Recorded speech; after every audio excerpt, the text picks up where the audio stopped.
Assalamualaikum warahmatullahi wabarakatuh. Para santri semuanya, bagaimana kabarnya hari ini? Semoga kalian diberikan kesehatan oleh Allah Subhanahu wa taala. Baik, hari ini kita akan melanjutkan materi pembahasan di bab 5, yaitu terkait dengan sejarah perkembangan ilmu kalam.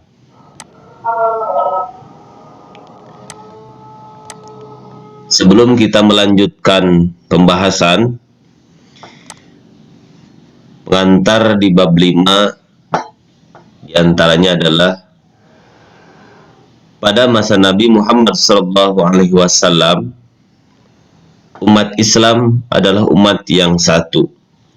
Mereka satu akidah, mereka satu syariah, dan mereka satu akhlakul karimah.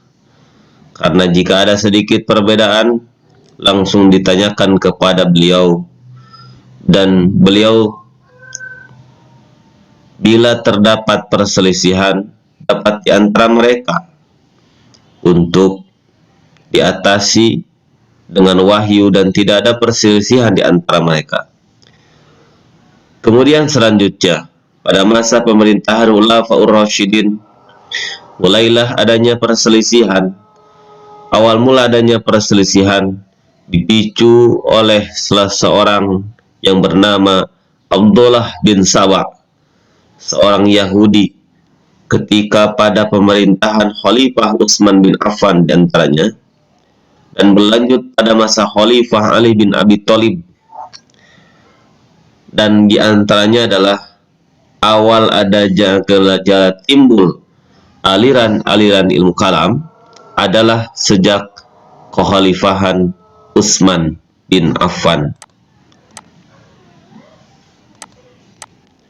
Pada masa Khalifah Utsman bin Affan terjadi sebuah perselisihan sampai terjadinya sebuah pembunuhan kepada Khalifah Utsman bin Affan. Kemudian digantikan oleh Ali bin Abi Thalib. Pada masa itu, perpecahan di tubuh umat Islam terus berlanjut. Umat Islam pada masa itu ada yang pro dan terhadap Ali bin Abi Thalib, yang menanamkan dirinya adalah kelompok Syiah.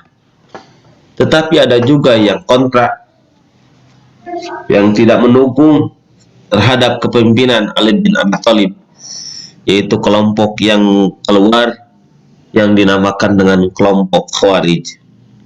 Akhirnya perpecahan memuncak. Kemudian terjadilah perang Jamal, yaitu perang antara kelompok Ali dengan kelompok Aisyah atau Aisyah, dan perang Siffin, yaitu perang antara Khalifah Ali bin Abi Thalib dengan Muawiyah bin Abi Sufyan. Bermula dari itulah akhirnya timbul berbagai aliran-aliran ilmu kalam. Di kalangan umat Islam, masing-masing kelompok juga terpecah belah. Akhirnya jumlah aliran di kalangan umat Islam menjadi banyak. Di antaranya adalah pertama aliran Syiah, aliran Khawarij, aliran Murji'ah, aliran Qadariyah, dan aliran Jabariyah. Nah, itulah perpecahan yang sampai memunculkan aliran-aliran ilmu kalam. Kemudian para santri semuanya, di bab 5 ini kompetensi dasar yang akan kita pelajari adalah mengidentifikasi bentuk penyimpangan umat-umat terdahulu dari dakwah para nabi. Yang kedua, menganalisis perkembangan akidah pada masa Nabi Muhammad SAW. Yang ketiga, menganalisis perkembangan akidah pada masa sahabat. Yang keempat, mengidentifikasi faktor-faktor penyebab timbulnya aliran-aliran ilmu kalam. Kemudian tujuan pembelajaran. Yang pertama, siswa dapat menjelaskan pengertian ilmu kalam dengan benar. Siswa dapat mengidentifikasi nama-nama ilmu kalam dengan benar. 3. Siswa dapat mengidentifikasi ruang lingkup ilmu kalam dengan benar. Siswa dapat mengidentifikasi objek pembahasan ilmu kalam dengan benar. 5. Siswa dapat menganalisis peranan dalil dalam ilmu kalam. Yang keenam, siswa dapat menjelaskan fungsi ilmu kalam. Yang ketujuh, siswa dapat mendeskripsikan hubungan ilmu kalam dengan ilmu-ilmu lain dengan benar. Kemudian ini peta konsep yang di bab 5 ini akan kita bahas, tetapi dari peta konsep ini kita nanti akan mengawali pada sejarah perkembangan ilmu kalam yang lebih eksplisit, yaitu setelah Khulafaur Rasyidin. Nanti kita dari sejarah, kemudian faktor, nanti ke penyimpangan akidah umat terdahulu, kemudian di zaman Nabi seperti apa, dan di zaman sahabat akidahnya seperti apa. Itu para santri semuanya, peta konsep kita hari ini seperti ini. Jadi ada penyimpangan akidah pada masa Nabi, akidah pada masa sahabat, sejarah perkembangan, faktor-faktor timbulnya ilmu kalam. Nah, ini yang awal sekarang dibahas, ini sejarah perkembangan Islam, yaitu sejarah perkembangan ilmu kalam dulu. Coba lihat apa gambar ini. Kemudian setelah mengamati, silakan antum komentari gambar yang ada pada layar ini. Ini juga silakan apa yang menjadi komentar dari antum semuanya. Baik, para santri semuanya, kita melanjutkan. Yang pertama, faktor-faktor timbulnya aliran ilmu kalam. Sebagaimana yang kita ketahui bahwa sebuah gerakan kelompok ataupun aliran-aliran tentu tidak terlepas dari istilah yang disebut dengan faktor-faktor timbulnya, lahirnya aliran-aliran ilmu kalam.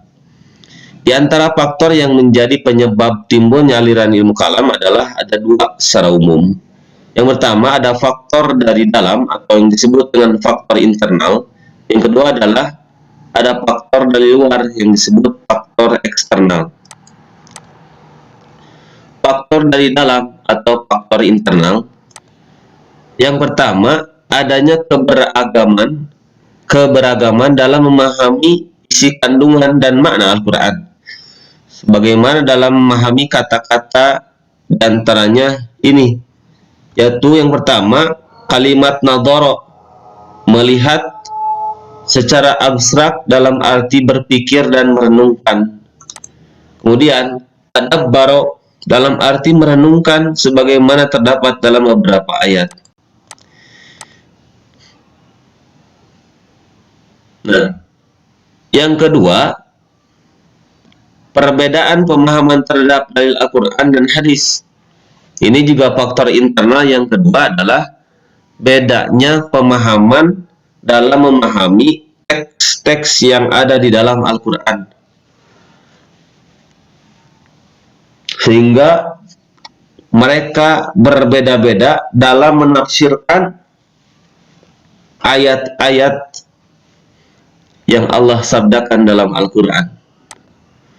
Yang ketiga, faktor internal yang ketiga adalah persoalan politik. Faktor politik dapat memunculkan madhab-madhab pemikiran di lingkungan umat Islam, khususnya pada awal perkembangannya. Maka persoalan imamah atau khilafah jadi persoalan sendiri dan khas yang menyebabkan perbedaan pendapat, bahkan bisa menjadikan perpecahan di lingkungan umat Islam. Ini adalah faktor internal yang menyebabkan munculnya ilmu atau aliran-aliran ilmu kalam. Kemudian yang keempat adalah peristiwa majelis tahkim. Setelah peristiwa tahkim atau majelis tahkim, munculnya aliran-aliran pemikiran dalam Islam yang dimotori diantaranya adalah Khawarij, Syiah, dan Murji'ah yang memiliki doktrin-doktrin yang berbeda-beda pemahamannya. Nah itu para santri semuanya, faktor internal yang menjadikan latar belakang munculnya aliran-aliran ilmu kalam. Yang kedua, faktor eksternal atau faktor dari luar munculnya pemikiran-pemikiran aliran ilmu kalam. Yang pertama adalah adanya pengaruh pemikiran dari agama selain Islam.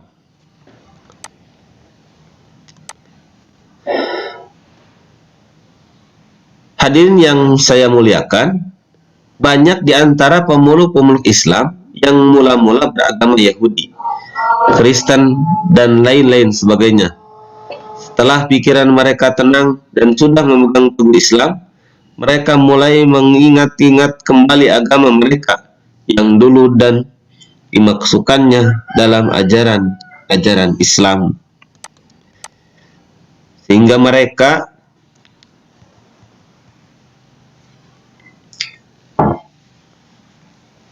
berpikir kembali untuk kembali kepada ajaran mereka yang dulu, yang sempat dianut oleh mereka. Dan orang-orang yang ingin memprovokasi dan mempengaruhi senantiasa mendoktrin kembali ajaran-ajaran nenek moyangnya dulu yang pernah diyakini oleh mereka, sehingga mereka tercampur baur oleh pemikiran-pemikiran agama yang lain dan dicampur adukan dengan doktrin-doktrin ajaran Islam. Yang kedua, faktor eksternal yang memunculkan aliran ilmu kalam itu adalah adanya penggunaan filsafat dalam membela akidah Islam.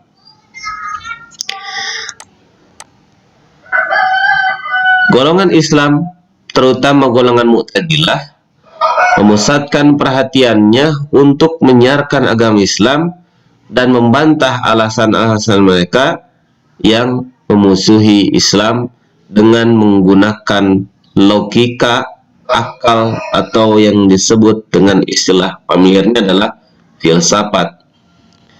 Karena mereka selalu mengagungkan filsafat, karena mereka selalu mengagungkan akal, mengesampingkan wahyu, akhirnya timbul perbedaan yang sangat ekstrim dalam memahami keesaan Tuhan.